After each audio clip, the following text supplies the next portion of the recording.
Muy buenas tardes. Gracias por estar con nosotros una vez más en esta programación en español del Canal 17. Les saluda Pedro Corso, periodista de Radio Martí. La economía de Estados Unidos sigue ocupando muchas de nuestras preocupaciones. Pudiéramos decir que para aquellos que tenemos cierta conciencia social y que estamos realmente relacionados con actividades diversas, pues la economía es nuestra mayor preocupación después de la salud. ¿Por qué? Porque lo que acontece en este país, en la economía, en la macroeconomía, en la economía gubernamental, va a repercutir en la vida de todos nosotros y también en la vida del habitante más distante del planeta. ¿Por qué? Porque este es el país más poderoso del mundo. Es un tema que hemos abordado reiteradas veces y vamos a seguir abordando. Hoy tenemos un nuevo amigo en esta casa con el que vamos a conversar el tema. Lo conoce a profundidad y lo que más me ha gustado en los trabajos que él ha hecho en el Nuevo Herald y en otros medios es la sencillez con la que él expone sus puntos de vista en relación a algo tan complejo como la economía. Me refiero a Benjamín F. de Yurre. Benjamín, gracias por estar acá. Muchas gracias. Muy amable por la invitación. Muy contento de estar en un medio tan visto como yo sé que es este, sobre todo entre un sector importante de la población que le gustan estos temas y que son fieles seguidores de esta estación, ¿no? De manera que para mí es un honor, Pedro, estar contigo. Gracias, muchas gracias. Entrando en caliente, ¿qué es el techo de la deuda? Para nosotros, ¿qué significa el techo de la deuda? El techo de la deuda para los mortales que vivimos aquí en los Estados Unidos no es más que el endeudamiento actual que tienen los Estados Unidos. El endeudamiento normalmente, hablando en términos normales, sencillos como tú dices, es simplemente las obligaciones que ha emitido el sector público, porque también hay obligaciones que emite el sector privado, pero vamos a referirnos a la deuda nacional, ¿no? Entonces, de manera que la deuda nacional de los Estados Unidos normalmente se comprende principalmente la emisión de bonos, lo que son de la emisión de bonos a mediano y a largo plazo, ¿no? Digamos, podrían ser un plazo de 8 o 10 años, inclusive 20 o 30 años y más, ¿no? Son bonos normalmente que tienen un rendimiento interesante. Mientras más largo es el plazo, pues los intereses desde luego varían, pero es interesante porque cuando se redime, cuando vence el bono en la fecha final, es que el acreedor puede cobrar el valor nominal o el face value, que es lo que aparece en la portada del documento, ¿no? Que es lo que va a pagar el que emite el bono. Realmente en los Estados Unidos nosotros tenemos una economía de bonos, que es muy interesante, porque mucha gente opina que cuando va subiendo el Dow Jones o la bolsa de valores de los Estados Unidos, entonces supuestamente el mercado de trabajo va subiendo. Y necesariamente no es así, de acuerdo a la opinión de Paul Krugman, que es el Premio Nobel de Economía, ¿no? Realmente cuando sube la bolsa, no necesariamente sube el mercado de trabajo, pero cuando el mercado de bonos sube, entonces sí sube el mercado de trabajo, o sea, aumentan los trabajos. Algunos señalan, por ejemplo, que a pesar de los problemas que estamos enfrentando, esta parálisis de gobierno, etcétera, la bolsa no ha caído estrepitosamente. Y confían como que la economía del país no tiene grandes problemas porque la bolsa no cae. ¿Cuál es la asociación? ¿Es real eso? Bueno, chicos, la cuestión de la bolsa es una cosa, es muy interesante. Desde luego es un indicador en el sentido de que cuando hay desconfianza, vamos a decirte, en manos del público, pues la gente no confía en los instrumentos financieros, no confía en el indicador principal, digamos, a simple vista para los mortales que estamos aquí, que son las operaciones de la bolsa, ¿no? Las operaciones bursátiles. Pero la bolsa en sí lo que refleja son los movimientos, ¿no? Los movimientos y compra y venta de acciones y papeles, como se le dice. Porque se le dicen en la bolsa, se le dicen papeles a las acciones, ¿no? Pero realmente la bolsa no refleja el mismo movimiento del mercado de trabajo. Muchas veces el mercado de trabajo está bollante. ¿Y de la economía del país? Y de la economía del país sí la refleja, desde luego que la refleja, porque cuando no hay confianza, pues desde luego bajan las inversiones, y al bajar las inversiones, pues baja el empleo, y al bajar el empleo, pues baja el ahorro, y al bajar el ahorro, pues nuevamente baja la inversión. Es un ciclo vicioso, ¿no? Es una cosa... O sea, hay una relación, una asociación entre bolsa, nivel de empleo... Sí, siempre ha existido, Pero volviendo al techo de la deuda, porque es la parte interesante. Y es la parte que nos preocupa a todos. Porque... La parte que nos preocupa a todos, que es el techo de la deuda. El techo de la deuda en este momento ha superado lo que son los 17 trillones, ¿no? Los 17 trillones de dólares, que es una cifra exorbitante, digamos. Muchas veces es inimaginable para muchas una personas. Cantidad de cero que yo creo que no podemos escribir en la pared. Es una cantidad de cero. Entonces, ¿qué es lo que pasa? Ya nosotros hemos superado un poco lo que es el Producto Interno Bruto. O sea, debemos más de lo que producimos en el país. Nosotros debemos más de lo que producimos en el país, exactamente. Eso fue lo que le pasó a España. Está el 16, digamos, en torno a 16.7 trillones y la deuda externa pues ha alcanzado ya, ha superado, está más de 17.4. Si eso me pasa a mí, estaría en bancarrota. Bueno, ¿sabe una cosa? No necesariamente. Porque ahí es donde viene la parte interesante del meollo del asunto, como se dice. Hay mucha gente que dice que es admirable la capacidad de endeudamiento que uno pueda tener. Porque muchas veces no es el dinero que tú tengas, sino la capacidad de endeudarte que tú puedas tener. En otras palabras, una persona que tenga pocos recursos económicos y que tenga un porvenir limitado, o que sea una persona que no sea de armas tomar, por decirlo así, es una persona que normalmente tiene menos acceso al crédito, vamos a decir, tiene menos posibilidad de conseguir un préstamo, desde luego. Aquel que debe mucho, que debe tanto, realmente es más importante, ¿no? Y tiene mayor estatus a nivel social. Bueno, realmente, tiene mucha deuda, digamos, funciona así. Realmente yo me imagino que si tiene ciertas cosas, pues tiene también mayores preocupaciones. Por supuesto. Porque yo me pongo a pensar en lo siguiente, si yo debiera más de lo que gano, yo tendría que declararme en bancarrota porque no podría cumplir mis obligaciones. Hay un caso, Pedro, que es muy interesante, estamos hablando, la deuda privada, lo que los Estados Unidos, o sea, porque también hay empresas privadas que emiten sus bonos, emiten sus obligaciones. Ahí los árabes también son buenos compradores de eso, los árabes. Sin embargo, lo que es la deuda nacional, los principales compradores es China. En este momento es China, y segundo viene Japón muy de cerca. O sea, estamos endeudados con alguien que no es precisamente nuestro amigo. Sin embargo, hay un punto que es importante aclarar, ¿no? La deuda está, digamos, 17 trillones de dólares, de las cuales, digamos, 1.25 trillones se le debe a China. Cuando te digo 1.5 trillones, vamos a ponerlo en números que sean un poquito más comprensibles, ¿no? Cuando decimos 1.5 trillones, eso es 1.250 billones de dólares. Ahí se entiende un poquito mejor. 1.250 billones. Eso es 1.25 trillones. Entonces se entiende un poquito más, una cifra exorbitante, ¿no? Pero si tomamos en cuenta que la deuda total pública de los Estados Unidos son 17.000 billones de dólares, o sea, 17 trillones, entonces vemos que el porcentaje realmente que nosotros le debemos a China realmente no es un porcentaje muy grande. ¿Y a quiénes le debemos el resto de esos? El resto se lo debemos a Japón. A Japón le debemos 1.17 trillones de dólares, lo que sería... La deuda está repartida entonces. 1.170 trillones. Pero el caso de Japón es interesante. El caso de Japón es muy, pero muy interesante. ¿Por qué? Japón, o sea, lo que es... Normalmente nosotros hemos pasado lo que es el Producto Interno Bruto. Lo hemos pasado ya, 17 trillones y producimos lo que cerramos el ejercicio del año fiscal pasado, digamos 16.7 trillones de dólares en cuanto al Producto Interno Bruto. Sin embargo, Japón, ellos han superado 2 veces y medio, un 250% su Producto Interno Bruto. O sea que Japón, en lo que es, ellos tienen, por ejemplo, ¿tú sabes cuánto es? Fíjate qué interesante. ¿Cuánto tú crees que es la deuda externa de Japón? La de ellos, de Japón. ¿Cuánto? 1.000 trillones, ¿sabes cuánto es? 1.000 trillones de dólares. En otras palabras, un cuatrillón.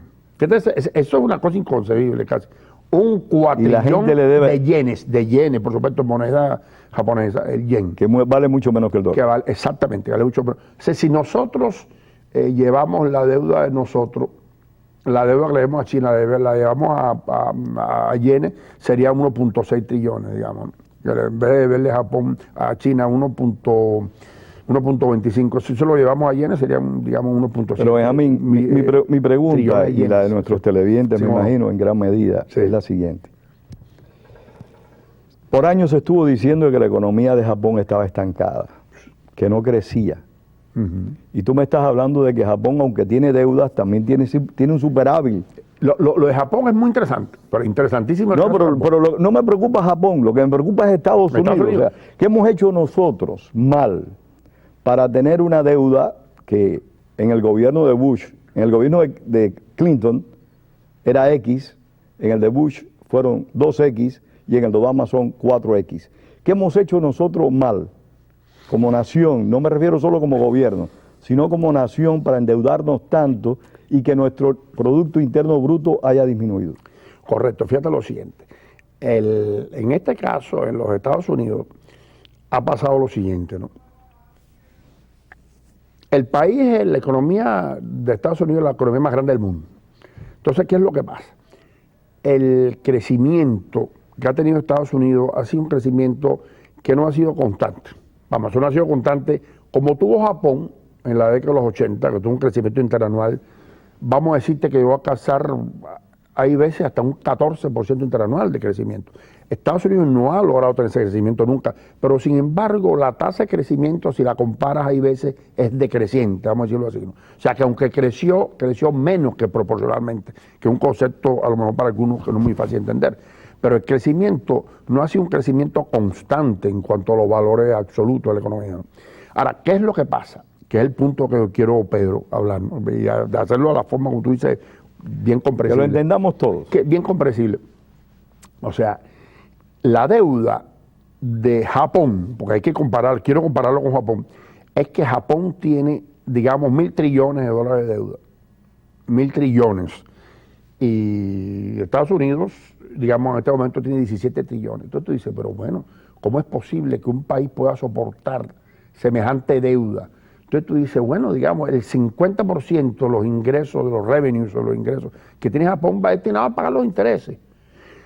Pero los intereses que pagamos aquí en los Estados Unidos, los bonos, realmente son pocos. En este momento es el 2.4% de interés de los bonos, que son los bonos que se negocian y de los bonos que compra Japón y que han comprado China. Eso por la confianza en la economía de Estados Unidos. Sí. Ahora, ¿qué es lo que pasa?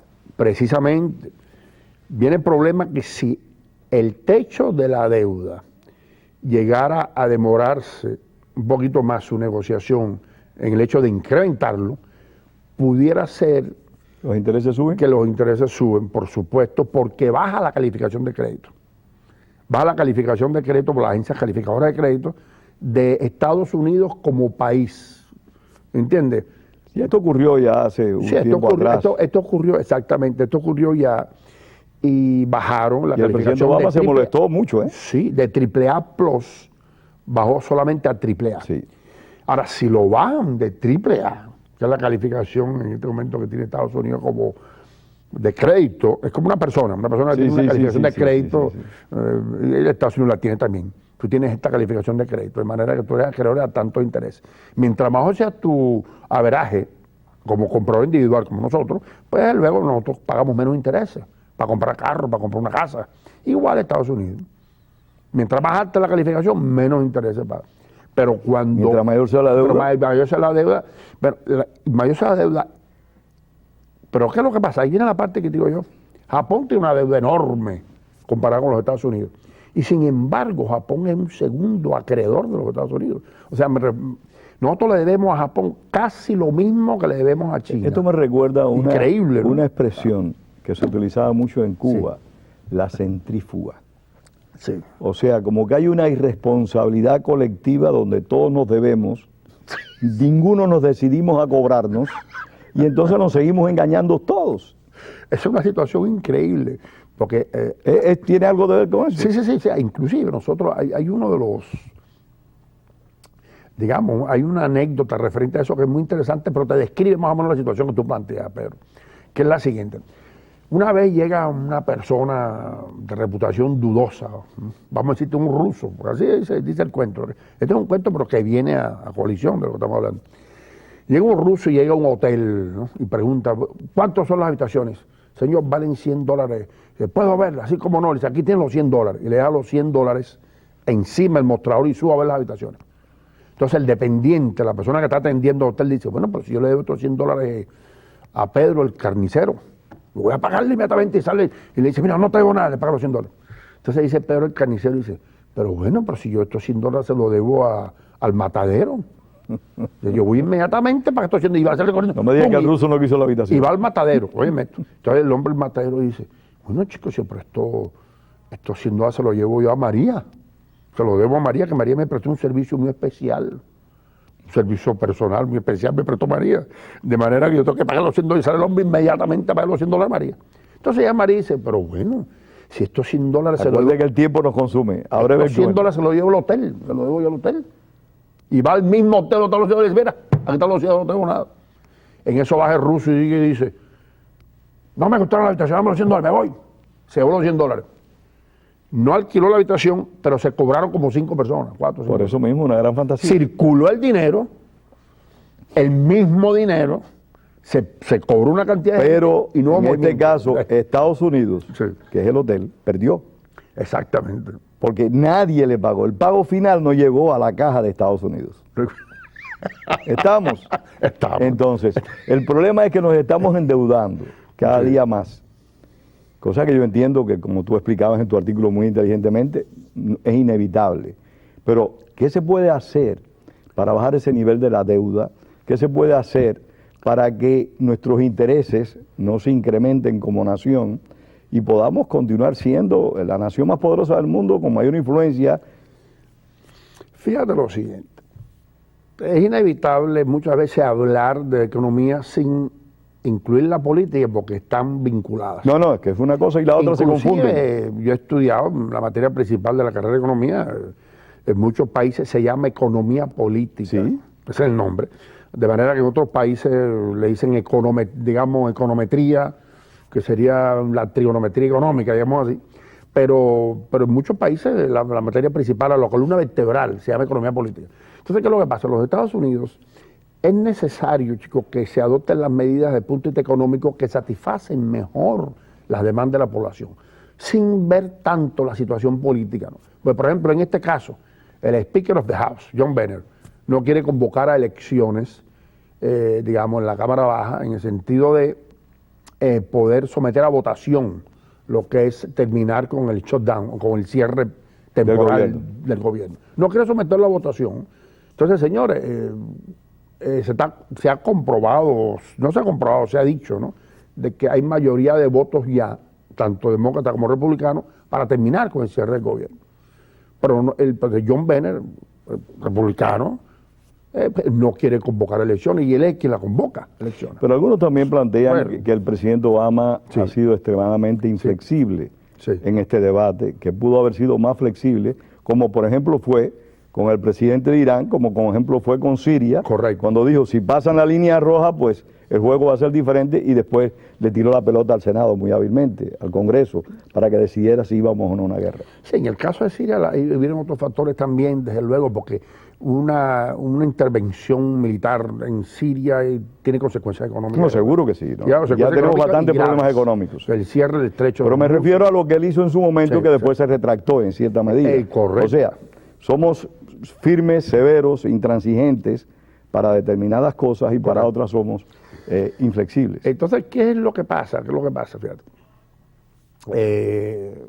Hay que llevar a votación, hay que terminar el cierre del gobierno y hay que subir inevitablemente el techo de la deuda.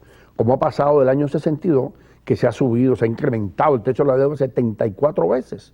Del 62 a la fecha. Del 62 a la fecha. Entonces, ¿qué es lo que pasa? Tradicionalmente ha pasado siempre lo mismo con el techo de la deuda.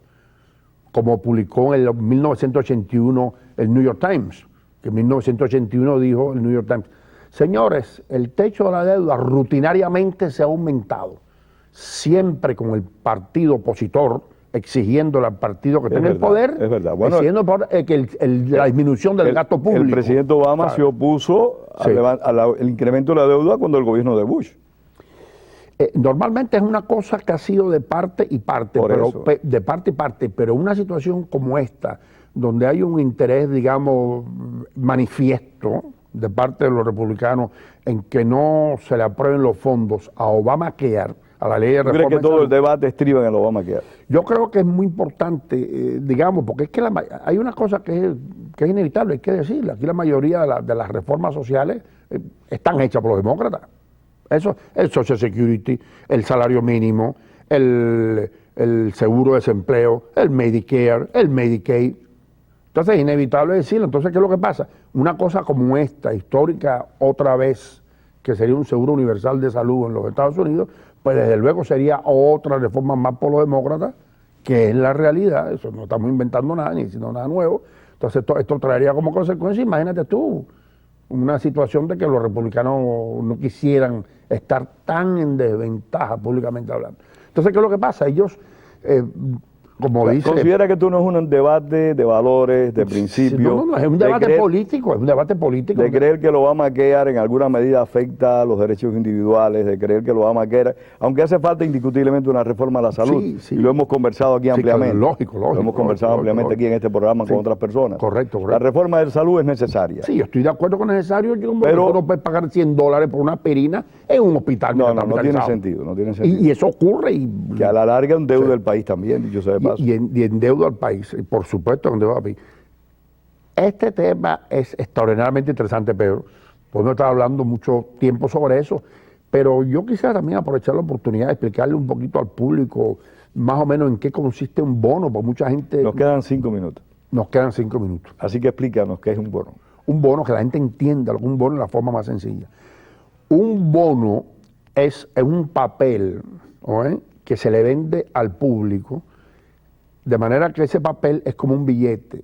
Normalmente ese billete es pagadero al que lo tenga en la mano, al portador. O sea, tú puedes llegar a un banco y quien se encuentre un bono va y lo cobra. O lo negocia, normalmente lo negocia, porque el bono tiene una fecha de vencimiento. Y si tú lo compras hoy, un bono que valga $1,000, lo compras hoy a $100, pero cobra el valor nominal. Si el bono vale $1,000, dentro de 10 años va a cobrar los 1,000, pero hoy te lo venden a 100, porque hoy faltan 10 años para que se venza el bono.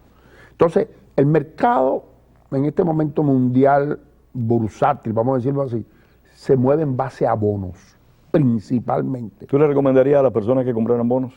Dependiendo del tipo de bono. En este momento hay una teoría que exige que los bancos grandes, para que permanezcan, no desaparezcan, tienen que emitir los llamados bonos cocos, que serían los bonos convertibles contingentes.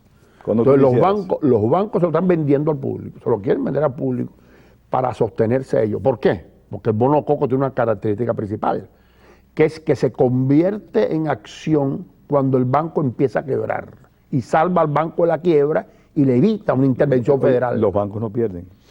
Entonces es una cosa inconcebible aquello.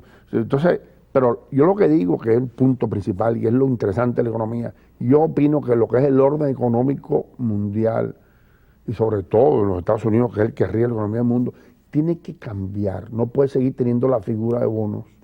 No puede seguir por una figura muy burocrática y es una figura de papeleo, ¿no? Que tú siempre estás y que la mayor parte de las personas desconocemos. Es una, por ejemplo, la famosa deuda tóxica, que de eso hablamos, que es lo más interesante que en este momento hay. Fue precisamente por la cantidad de bonos que se empezaron a vender y los inversionistas lo cobraban al vencimiento, lo negociaban antes del vencimiento, pero cada bono por atrás, si es un papel, tú lo agarras por atrás, entonces tú ves una serie de números chiquitos que soportan la emisión de esos bonos. Los números chiquitos tú los ves por atrás.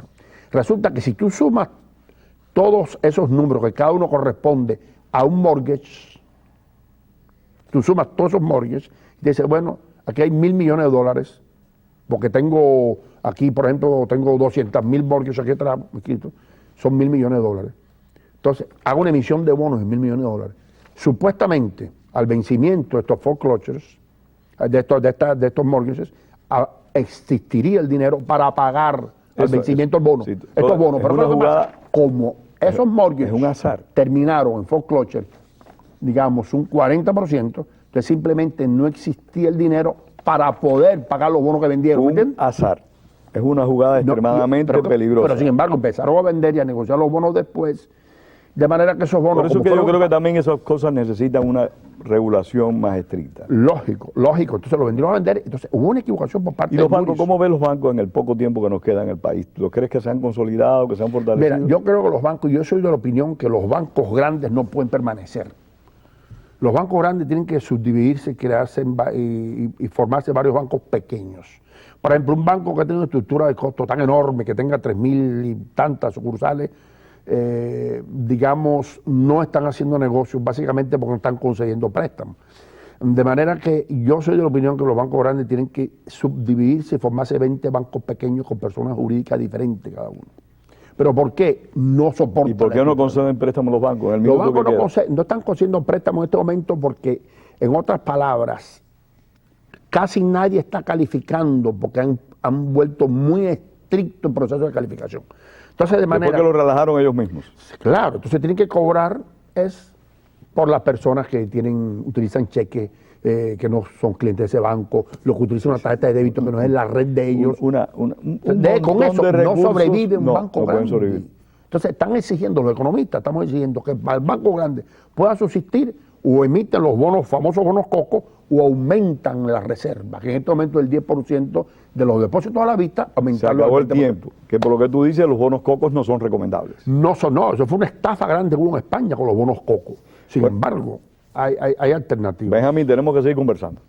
Vamos a seguir charlando. Pedro, esto ha sido una charla muy provechosa. Ojalá que pudiéramos tener más tiempo. Vamos a tenerlo en otra oportunidad, pero ahora se acabó. Muchísimas gracias a ustedes por haber estado con nosotros esta tarde.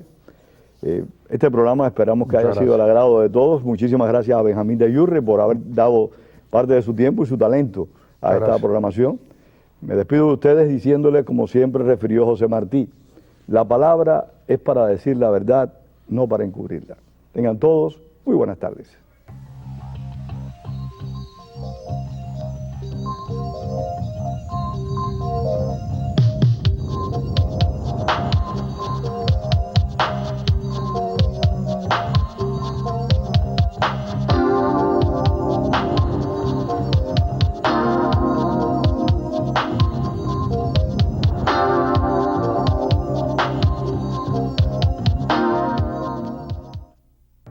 PBS proudly presents the Latino chapter of the American story. My father thought that the United States would be like paradise. You cannot close your eyes and your ears any longer because we are here. I, Sonia Sotomayor, do solemnly swear. A landmark television event. This is our homeland, where we all belong. Latino Americans. Tonight at 7 on WLRN.